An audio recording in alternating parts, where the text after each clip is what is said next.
everybody, and welcome to this sofa session, as we've decided to call it. I'm here with Ross and Lois, who many of you will know are mental health professionals, and we wanted to talk about some of the issues that have come up during lockdown and just share a few thoughts and have a chat, really, didn't we? So welcome to this first sofa session, as we've called it. Now, you may remember that during the first lockdown, we set up a health and wellbeing hub on our website, which was designed to be a place where you could come and find information, conversation around issues of mental health and wellbeing, and signposting to other websites and things that might be useful. And as part of that, we wanted to come together and have some conversations around issues that we've all been experiencing during this time. And so here we are, sofa session number 1. And today we're going to be talking about what it means to have a healthy mindset. So welcome to you guys, and I'm really pleased to be with you in person. Yes.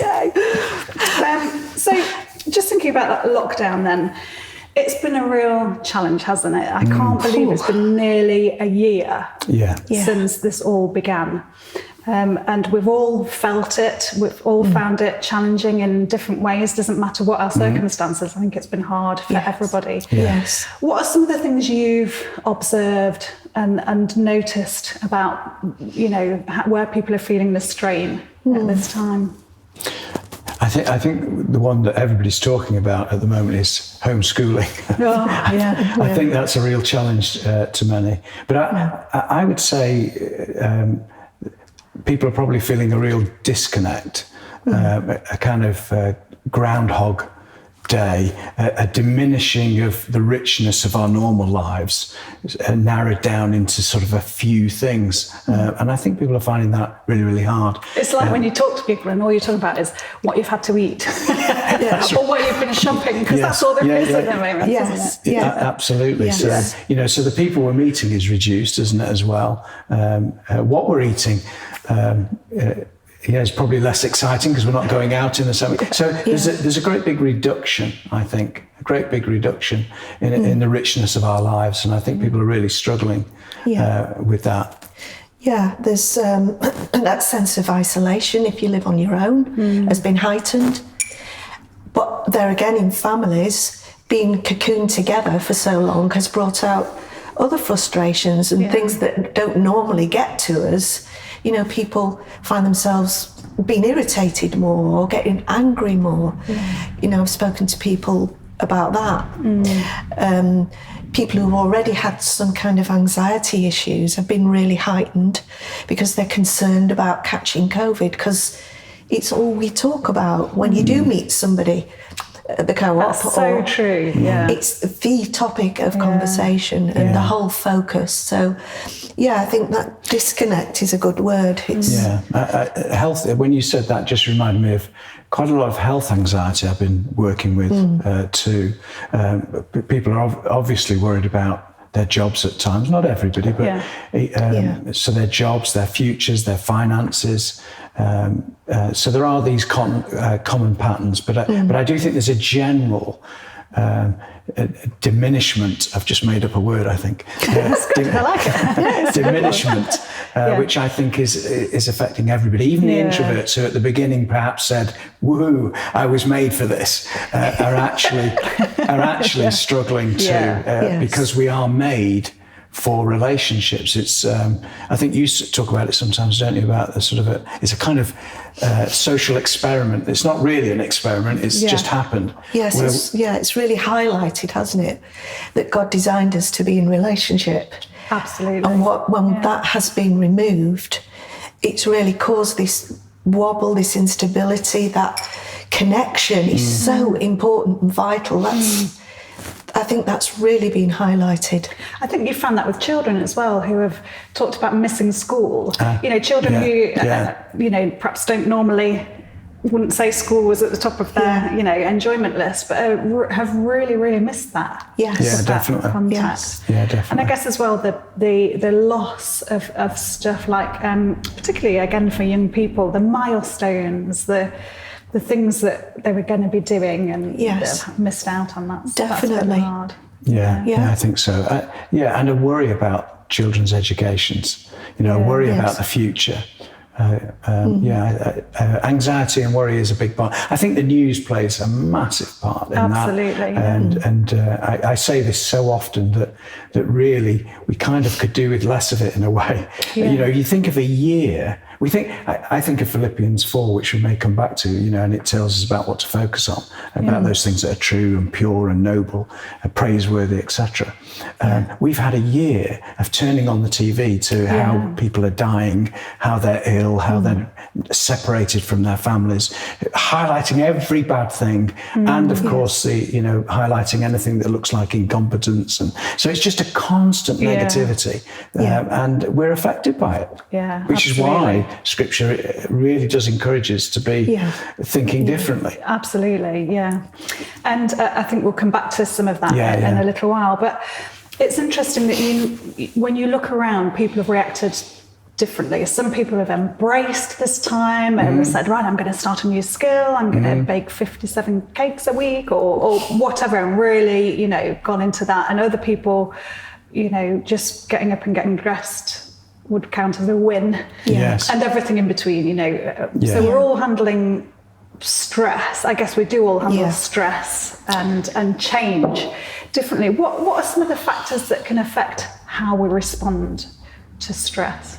What our mindset? I think a lot of it is based in our individual characters and personalities. We talked about introvert, extrovert, our backgrounds, our family sort of backgrounds, our environments that we've grown up in. Some people have had really adverse childhood experiences maybe and traumas in their life or growing up. That does play a part in how resilient we become, what's been modelled in our family. So if we've had a really secure background and upbringing, that is logical to say that's really helpful, but not everyone has had that, and some people really struggle when those points of reference have gone. They feel really wobbly, and turn to soothing that. In our humanity as a human being, we need comfort, we look for those things, and that's when we can turn to unhealthy stuff to self-medicate, whether that is overeating too many cakes or something, a little bit worse, alcohol. These are normal things that we turn to fill that need, to help us. But it is complicated. It's simple and complicated at the same time. Yeah, but I think we can all recognise that whole thing of wanting to soothe and make ourselves feel better, because we haven't got... You can't go to the cinema to cheer yourself up, or do you know what I mean? So we have turned to I mean, I sort of think one of the ways that makes us really blessed and special is that we learn so much of what we do to the level that we don't really have to think about most things once we've really learnt them. Whether that's walking, driving, reading, talking. We do things automatically, and that's fantastic until we've learned a pattern that's automated that is actually unhelpful. And of course this can happen with how we handle stress. And so we may start to, if we've been brought up to treat ourselves to a biscuit when we're upset, if maybe our mum or dad has done that for us, then later on when we're upset, it triggers a desire and a need for a biscuit kind of thing. Yeah. So we can develop bad habits where we are triggered to do the thing that isn't good, as well as we could be triggered to do the things that are good. So our past patterns will play an enormous part in how we handle stress. Yeah. So what can we do then to develop a more positive mindset, or instead of turning to those things that are not helpful, to turn to things that are helpful? And actually, is it possible to retrain ourselves, retrain our thinking, and break those behaviours, those patterns? I'm going to say absolutely. I mean, yeah. Scripturally we see that, don't we, about scriptures around renewing the mind and taking thoughts captive and things of that nature. So that's in there, but it's quite modern science that accepts the neuroplasticity of the brain and the fact that it does change. Can you explain what that is? Well, the idea that we can renew our minds, we can learn new tricks, new ways of being, and we can have new connections in the brain. And some of these things happen just because we're living life, but we can be deliberate about it. And that's where we can deliberately do something good and positive about the way we're thinking. So we can disrupt our negative patterns by thought patterns. If we've got them, we can disrupt them by a more positive one, maybe a scripture or something like that. And whenever we have that thought, we deliberately speak the scripture over ourselves and we disrupt. So it's a little bit like if you were giving a word on a Sunday morning, but at the same time you were going to count 1 to 10 throughout the whole period of you talking. Well, you just couldn't do it. Your mind can't do both. So you can disrupt it by replacing it with something else, and you can choose what that something else is. So that's a way of, if you like, taking your thoughts captive, and then to renew your mind, you could decide that you've got a tendency, maybe you don't feel good about yourself, but you look at scriptures and it's saying amazing things about us as to who we are in God and who we are because he made us in his image. And sometimes it can feel like there's a gap between what scripture says and how we feel about ourselves. Absolutely. So what we could do, for example, is I sometimes encourage a kind of collage of those positive, true statements that we would perhaps have. I sometimes say if you can link it to something you do throughout the day, it's really useful. So I often say every time you have a drink, repeat that positive thing over your life that you're trying to correct. And so if you're drinking water or tea or coffee, that's a lot of drinks probably during the day. And it's a lot of times then you're saying, actually, that I'm special in God's eyes. He loves me. I am lovable, or whatever it is. And over time, over weeks and over months, you will change. Your feelings will change. They will follow the feelings thinking. will follow. So it's like a training. It is a training, It's yes. like a bit like, we clean our teeth every day because we brush our teeth because we've learned to do it. We don't think about it. It's automatic. But I guess you can introduce new automatics, new things that will be automatic. Repeating a habit over and over again then becomes, that's how we create habits. I kind of call it a Philippians 4 technique. I don't do that with non-Christian clients, but when I'm working with Christian clients, I often look at those scriptures like that remind us that we're encouraged to do it, and actually science backs it. I always have to acknowledge there are people who will find things difficult because of their past, but it's still a good technique for many people to do, and it's one that the Bible encourages us to do. In fact, Paul at the end of it says about putting these things that I've said into practice. Absolutely. It's about really being proactive. Ross and I have to do these things. Good example, doing some filming like this today is quite big for me. It's out of my comfort zone. So this morning the sort of build up is coming and I'm wanting to avoid it and maybe back out. Those kind of thoughts can be interrupted. So I chose a scripture that was, I can do all things through Christ who's going to strengthen me. So I started to speak that out, put the kettle on, say it over and over until that train of thought gets interrupted. And if we do that often enough, but we do have to step into it. We have to do it. Yeah, absolutely. And I think that's really, really important, because I think sometimes when you become a Christian, you think God's just going to change us without us doing anything. Yes. But actually we have to be involved. Definitely. In that process. What are some of the other practical things we can do to develop a healthy mindset? You've mentioned 5 basic things previously. Really there's been a lot of advice out there, loads of websites, all basically sort of encouraging the same things. So the 5 things would be to eat well, get enough sleep, exercise, some form of exercise, incorporate that in, even if that's just a walk around the town, your village. Get into nature is proven to really help your well-being. Connecting with others is really, really important. We are designed to be in relationship. We can't get away from that. And what's the fifth one? Rest. Yeah, so this balance. How is rest different to sleep? So that would be like that work-life balance. Okay. So finding those activities, but some form of rest, as in, sitting down, having a good read, or watching a bit of Netflix, etc. Those things that we do need some distraction. They're not, it's not all bad if you're doing it 12 hours a day, obviously.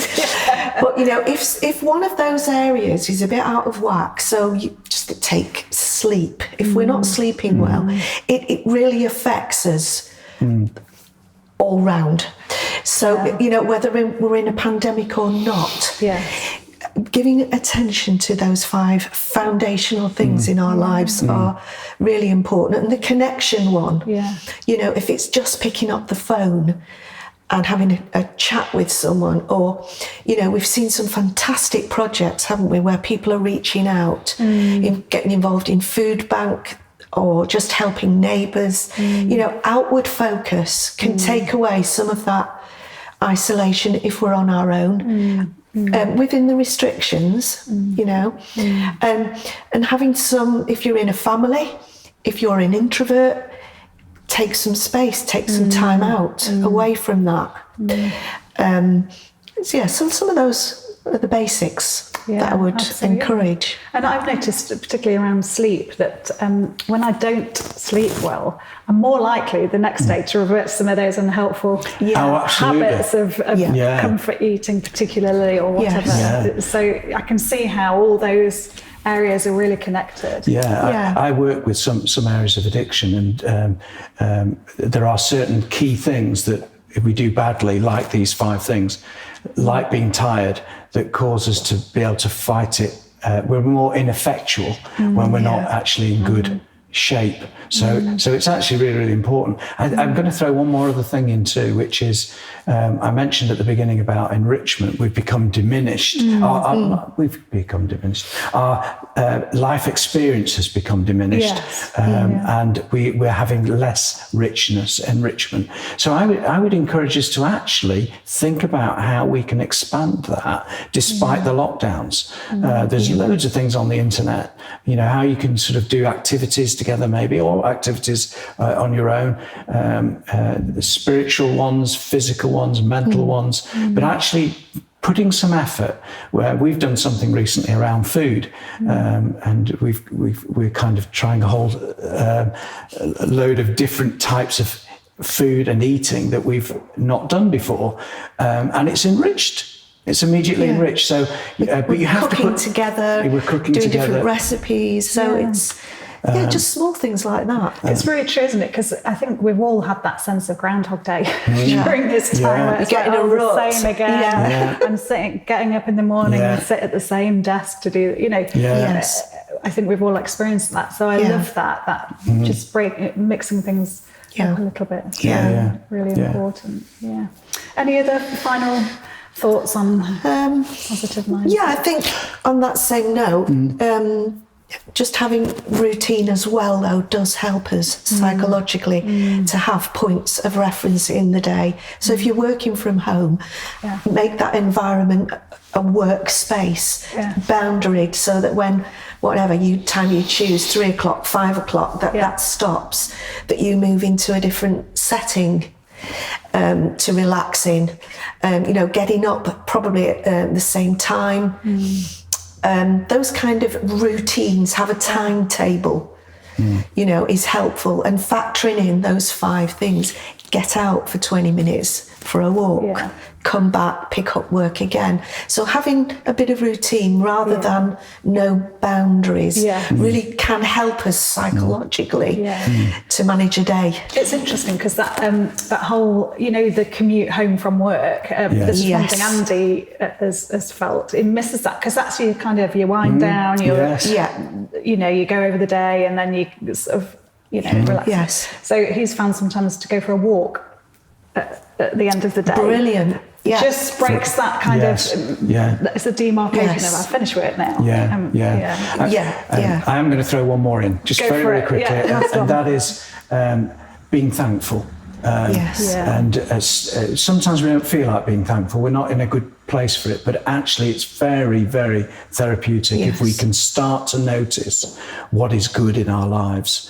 If we can, and again, we may have to be deliberate. We may be the kind of people that do that anyway. But if we're not doing it, if we're kind of only noticing the rubbish stuff, then it's actually to start noticing how we are blessed. How fortunate! What are the good things? What's the new thing that's wonderful in our lives? What has God done for us? What can we do for somebody else? I just encourage people to try and be really kind to each other. That will feel nice for everybody if they put that little bit of effort into being kind. So. I've heard of some families having like a thankfulness jar. I wish I'd done that when our kids were little, actually. So, during the week, anytime somebody feels, I'm really grateful for that, just write it down. And then at the end of the week or a month or whatever, you get them out and read them. And that's it's like really for powerful. A family, it's a really, really definitely, great thing. Definitely. Well, that's been really interesting, and I'm sure we could talk for hours and hours and hours, but we hope you found that really useful and helpful. Next week, I don't know if it's next week or next time, anyway, the next sofa session, we're going to be looking at healthy relationships. So that should be a really good one. So thanks for tuning in, and we'll see you next time. Thank you.